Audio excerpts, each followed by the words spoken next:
மே 13, 2026 இன்றைய நாளுக்கான இறை வார்த்தை. கர்த்தர் உங்கள் வாழ்க்கையில் ஆனந்தத்தையும் நிறைவையும் அளித்து உங்களை ஆசீர்வதிப்பார். May the Lord fill your life with joy and satisfaction and bless you. சங்கீதம் 16 அதிகாரம் 11 வசனம்.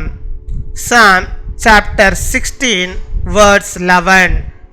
ஜீவ மார்க்கத்தை எனக்கு தெரியப்படுத்துவீர்.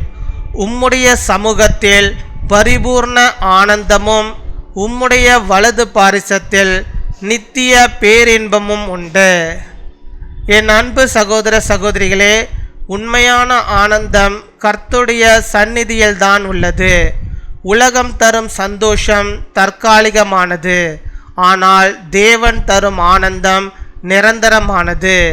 நீங்கள் அவருக்கு அருகில் வந்தால் உங்கள் வாழ்க்கை நிறைவாகும்.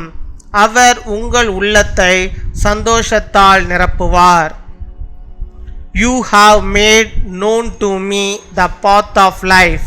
You will fill me with joy in your presence, with eternal pleasures at your right hand.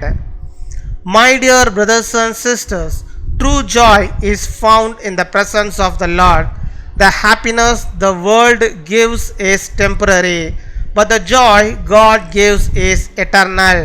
When you draw near to Him, your life becomes complete. He will fill your heart with joy. பின்வரும் ஜெபத்தை நாம் யாவரும் சேர்ந்து சொல்வோம்.